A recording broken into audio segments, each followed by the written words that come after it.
할렐루야. 옆에 있는 분들과 인사 나누겠습니다. 반갑습니다.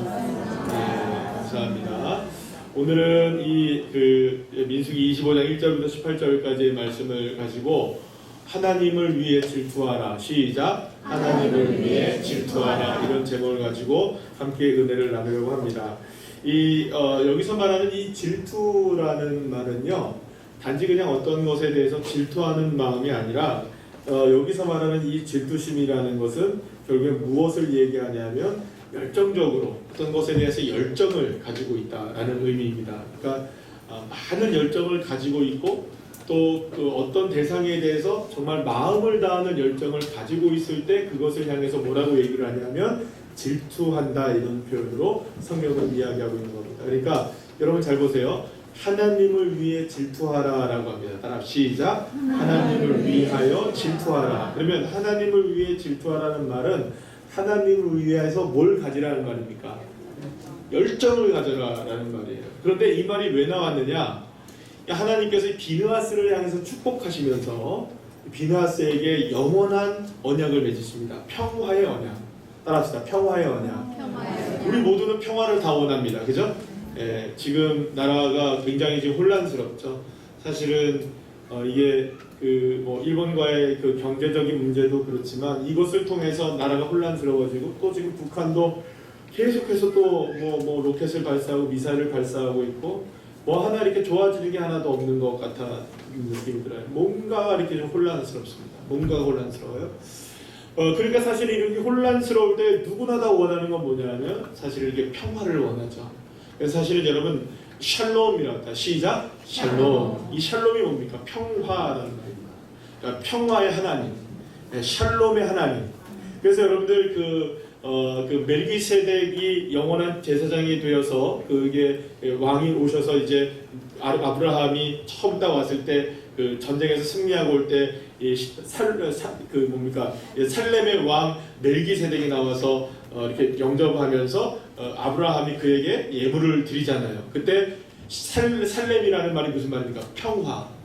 이게 전쟁에서 모든 것이 그쳐지고 평화가 임하는 것을 이거 샬롬이라고 이야기합니다. 그래서 우리 모두는 사실 샬롬을 다 원합니다. 여러분들의 삶 가운데서 샬롬이 임하기를 간절히 축원합니다. 자, 근데 이 샬롬을 누가 얻느냐? 평화의 언약을 누가 얻느냐라는 문제죠. 평화의 언약을 누구나 다 얻기를 원하고 누구나 다 누리기를 원하는 이 평화 샬롬을 아무나 얻을 수 있는 것이 아니라는 겁니다. 근데 오늘 본문에 보면 누가 그걸 얻었느냐? 비느하스라는 제사장이었습니다. 따라합시다. 비느하스가 어떤 사람이었느냐면 비느하스는 아론의 손자입니다.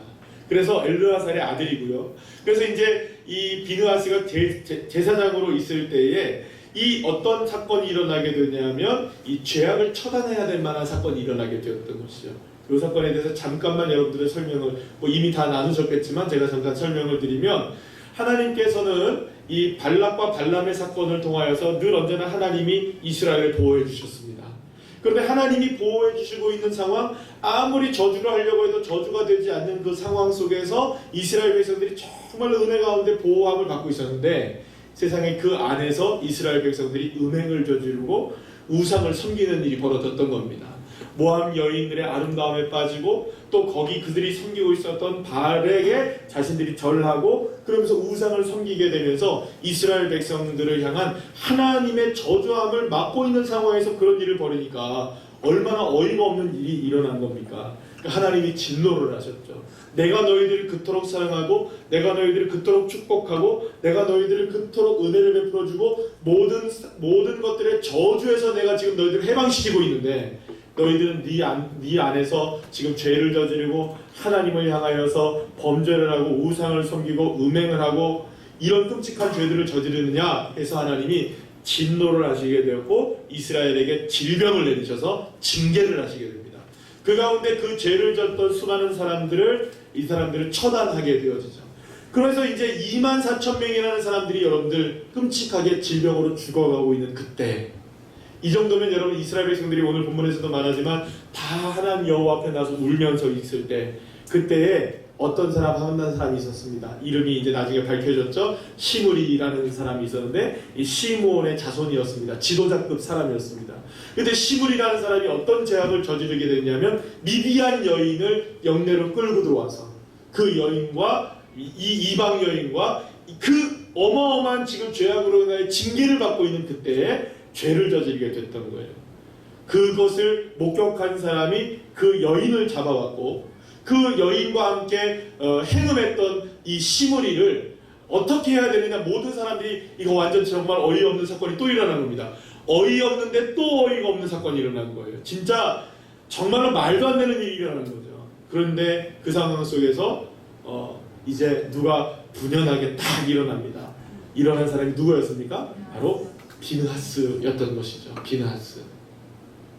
그래서 비느하스가 일어나서 창을 들고 가서 이 시므리와 이 그 미디안 여인을 창으로 찔러 죽이게 되죠.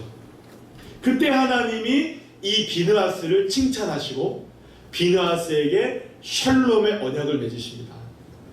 그렇다면 여러분, 이 비느하스가 샬롬의 언약의 당사자가 될 수 있었던 것은 어떤 사건이었기 때문에 그런 겁니까? 이 사람이 딱 일어나서 그 여인과 그 남자를 처단했기 때문이었죠.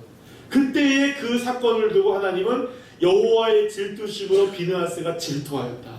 여호와를 위하여 질투하였다라는 말씀을 했던 겁니다. 자, 그렇다면 여기서 질투한다는 이 말의 뜻은 무엇일까? 라는 것이죠. 과연 그렇다면 어떻게 해서 그 비느하스가 이 샬롬의 축복을 받게 되었는가? 라는 것이죠. 질투라는 말을 다시 한번 생각해 보실까요? 어떤 의미였죠? 열정을 가지는 거예요. 그럼 여러분, 하나님이 열정이 많으신 분이세요. 그럼 하나님이 도대체 무엇에 대한 열정이 많으십니까? 앞서 발락과 발람의 사건을 통해서 그 아무도 하나님께서 축복하신 이스라엘 백성들을 저주할 수 없게 하신 하나님, 누구를 사랑하시는 겁니까? 이스라엘 백성들을 사랑하시되 열정을 다해서 누구를 사랑하시는 겁니까? 이스라엘 백성들을 사랑하시는 마음이 질투심이었던 거예요. 그런데 여기서 하나님을 위해서 질투했다는 말은 무슨 말입니까? 이 비느하스가 누구의 마음을 알았던 겁니까? 하나님의 마음. 하나님이 얼마나 이스라엘 백성들을 사랑하시는지를 알았던 거예요.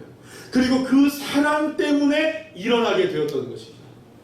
그런데 그 사랑을 방해하는 것들이 있었다는 거예요.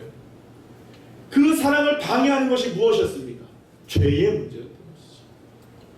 하나님이 이스라엘 백성들을 사랑하시고 이스라엘 백성들을 축복하시고 이스라엘 백성들에게 은혜를 베푸시고 그들을 인도해 가기를 원하시는데 그 안에서 죄의 문제가 가득해 있으니 하나님의 사랑이 이스라엘 백성들에게 온전하게 임하지 못하고 있는 것을 보게 된 비느하스는 그 사랑을 가로막는 죄에 대해서 결단하기를 원했던 거죠. 단호해지기를 원했던 거죠. 그래서 비느하스가 일어나게 되었고 그들을 찔러서 죽이게 되었던 것입니다. 우리가 생각할 땐 그렇습니다. 과연 굳이 그렇게 해야 됩니까? 굳이 뭐 이런 질병으로 24,000명을 죽이시고 굳이 그렇게 해야 됩니까? 아니에요, 여러분. 잘 생각해 보세요. 이스라엘 백성들을 사랑하신 하나님의 은혜가 아니었다면 이 사람들 다 죽었을 겁니다. 어디에서? 광야에서 다 죽었을 겁니다. 그나마 하나님이 기회를 주시고 살려주셨잖아요. 여러분, 우리가 이걸 생각하셔야 됩니다. 그나마 주님이 주시는 은혜가 있고 그나마 우리에게 남겨주시는 은혜가 있는데 그 남겨주셨을 때 잘해야 됩니다. 그래서 여러분, 그런 노래가 있죠. 있을 때 잘해,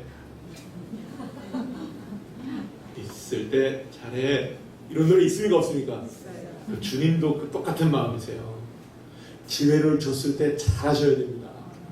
주님이 기회를 주실 때가 있으세요. 근데 그 기회가 날마다 날이면 날마다 오는 게 아닙니다. 무슨 뭐 자꾸 이렇게 뭐 자꾸 파는 것 같은데 날이면 날마다 오는 게 아니에요. 늘 주님이 주시는 기회라고 해도 기회가 있을 때가 있고 없을 때가 있는.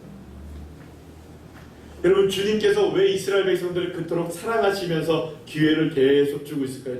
이들이 죄를 짓고 있음에도 불구하고 주님 앞으로 돌아와서 하나님의 그 열정 가운데 하나가 되길 원하시는 겁니다. 주님을 위하여 질투하라는 말은 주님을 열정적으로 사랑하는 말입니다. 그러면 주님이 무엇을 우리에게 주시는 겁니까? 샬롬의 언약을 맺으시는 거예요. 여러분, 사실은 그래서요, 문제는 언제나 사실은 나에게 있습니다. 다른 거 아무것도 아니에요. 문제는 누구에게 있습니까? 내 자신에게 있다는 걸 기억하셔야 돼요. 이것 때문에 안 되지, 저것 때문에 안 되지, 이것 때문에 안 되지, 이것 때문에 안 되지. 여러분, 누구 때문에 안 되느냐? 나 때문에 안 되는 거죠. 나만 잘하면 되면 누구 할 거 없어요.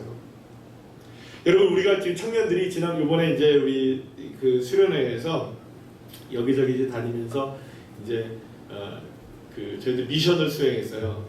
우리나라 일제 강점기 시대 때 우리 민족을 위하여서 정말 헌신했던 많은 분들 중에 신앙을 가지고 있었던 분들, 그분들 이렇게 조사하는 것을 조별로 2조를 나눠서 3명씩을 이렇게 조사를 하게 되었는데요.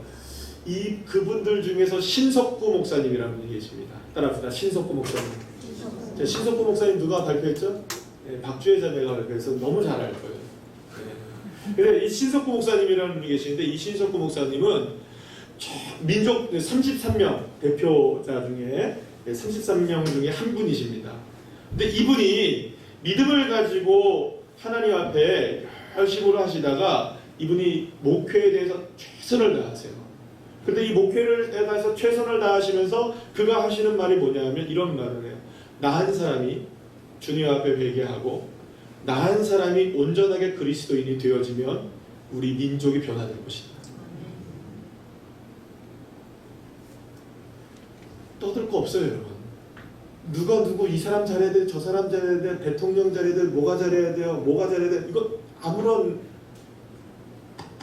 내가 잘해야 돼요. 내가 그리스도인으로서 온전하게 서 있으면 됩니다. 여러분, 지난번에 우리가 언젠가요 말씀을 나눌 때 그 말씀을 나누는 금요철 예배 때인가요 말씀을 나눴는데 그 안식년과 안식일에 대해서 제가 말씀을 드렸었나요? 금요철 예배 때 한번 말씀드렸죠. 근데 그때 말씀드리면서 그 얘기를 제가 말씀드렸어요. 여러분들, 안식년의 놀라운 축복이 뭐냐? 안식년이 6년 동안 일하고 7년째는 어떻게 하라는 겁니까? 땅을 쉬게 만들어버리라는 거예요. 그러면 땅을 쉬면 여러분들 그 해만 문제가 됩니까? 그 다음 해도 문제가 됩니까? 그러면 그게 결국에 3년 정도 갈 수 있어요. 그러니까 여러분들 같으면 하시겠습니까? 안 하겠습니까? 아니, 어떻게 땅을 여러분들 쉬게 만들어요? 아니, 먹고 살아야 되잖아요. 아니, 쉬기만 하면 나는데 왜 그 땅을 놀려요, 여러분? 그 이해가 안 되는 거잖아요, 하나님. 아니, 어떻게 그 땅을 놀리세요, 하나님? 뭐라도 심으면 나는데 왜 놀리세요? 하나님이 말씀하십니다. 믿고 쉬겨라. 믿고 쉬어라. 7년째 되는 해에 땅을 쉬게 만들면 하나님이 너희들에게 복을 주신다. 아니, 심어야 복이죠. 그래야 뭐가 날 거 아니에요. 천만의 말씀, 주님이 뭐라고 말씀하신 줄 아십니까? 이 믿음을 가지고 7년째 경작을 하지 않고 그 땅을 쉬게 하고 하나님의 말씀에 순종한 자에게는 6년째 되는 해에 3배의 축복으로 역사해 주신다. 믿으십니까? 7년째 쉬어도 3년 동안 먹을 양식을 6년째 주신다는 거예요. 7년째 쉬어서 문제가 될 일이 없다는 거예요. 근데 우리는 될 텐데. 그러니까 6년째에도 복을 못 받죠. 여러분, 6년째 마음 다해 7년째 쉬시기를 축복하는 믿음이 있어야죠. 그죠? 그 6년이 복되게 하시는 하나님이 3배의 축복을 주실 것을 믿고 6년째 믿음을 가지고 내년에는 드디어 쉬면서 하나님께서 역사하시는 걸 믿고 6년째 지내야 되는데 6년째 지낼 때에도 늘 언제나 마음에 뭐가 있는 거예요? 과연 7년째 진짜 내가 안 쉬어도 될까? 이 생각하면 6년째 지내니 3배의 축복은커녕 7년째도 일할 수밖에 없는 일이 벌어지는 거죠. 안식일도 똑같습니다. 여러분. 우리의 방법을 맡기는 게 아니라 누구의 방법을 맡기는 겁니다. 누가 못 맡기는 겁니까? 그거? 하나님을 위해 질투하라는 이 말은요, 그 무엇보다 하나님을 사랑하라는 말입니다. 하나님을 사랑하시면 하나님이 역사해 주십니다. 이번에 가서 다시금 이렇게 쭉 역사를 보면서 생각했던 바가 뭐냐면요, 우리나라에 선교사님들이 들어오기 전부터 이미 중국 땅과 일본에서 한국계 조선 사람들을 위하여서 성경을 번역하는 작업이 시작되었어요. 그래서요, 처음으로 우리나라에 성경을 갖고 들어왔던 선교사님들은 이미 우리나라의 언어로 한글로 된 성경을 갖고 들어왔어요. 이건 놀라운 일입니다, 여러분. 그리고요, 그렇게 성경을 갖고 들어와서 정말로 성경을 번역하고 나서 선교를 시작한 지 불과 20년, 30년 만에 우리나라에는 자생적으로 민족의 신앙인들, 기독교 지도자들이 생기게 됐고요. 선교자들이 나오기 시작했었어요. 여러분. 믿습니까? 놀라운 일 아닙니까? 이방에서 우리나라를 위해서 선교하신 분들이 성경을 들고 복음을 전해줬는데 우리 안에서 그것이 열매나 맺어가지고 우리 한국교회를 튼튼하게 뿌리를 박는 일이 벌어졌어요. 여러분, 선교사님 들어온다고 해서 그 일이 그대로 진행돼서 뭐 금방 되는 줄 아십니까, 여러분? 하나님이 우리나라 민족을 얼마나 사랑하시는 줄 아세요? 아멘이시죠? 그 왜 그렇게 된 줄 아세요? 처음부터 다 내가 주님 앞에 온전히 서야지. 이 신석구 목사님 같은 그런 분들이 있었던 거예요. 나 한 사람이 하나님 앞에 온전히 서면 민족이 변화된다. 나 한 사람이 온전히 주님 앞에 회개하면 민족이 회개하고 돌아온다. 나 한 사람이 하나님을 위해 질투하기 시작하면 우리 교회가 하나님을 사랑하게 되고 이 민족이 하나님을 사랑하게 된다. 여러분, 이 비느하스의 믿음입니다. 결단하시는 믿음이 필요해요. 여러분, 그래서요, 항상 언제나 하나님을 여러분들 믿음의 눈으로 바라보시면서 그런 마음들을 가져보세요. 하나님, 내가 6일째 되는 날, 6년째 되는 날, 그날은 정말로 주님 7일째를 위해, 7년째를 위해 온전히 주님 앞에 감사하는 날이 되게 해주세요. 그러면 3배의 축복을 누리게 되고요. 안 그러면 100날 7년째 일을 하고 7일째 일을 해도 날마다 아이고 마이너스네, 이런 인생 되는 겁니다. 사랑하는 여러분, 하나님을 위해 질투하시기를 간절히 축원합니다. 주님은 지금 우리가 다 어려움을 겪고 있다는 걸 누구보다 잘 아시잖아요. 여러분, 우리 다 어렵잖아요, 그렇죠? 모두가 다 어렵습니다. 아마도 지금 그 구한말 시대만큼이나 어려운 것 같아요, 우리나라. 시대가 변화됐지만 그렇게 어려운 시대를 지금 걸어가고 있는 우리가 영적으로 깨어있고 하나님을 위해 질투하며 일어나고, 할렐루야. 그럴 때 저와 여러분을 통해서 은혜를 베풀어 주신 하나님이 이스라엘 백성들에게 주셨던 이 가나안 땅의 축복을 누리게 하시고 정복하게 하시고, 그 무엇보다 이 비느하스에게 약속하셨던 이 샬롬의 언약의 축복, 이 축복을 저와 여러분 모두가 다 누리게 되는 은혜가 있게 되기를 간절히 축원합니다.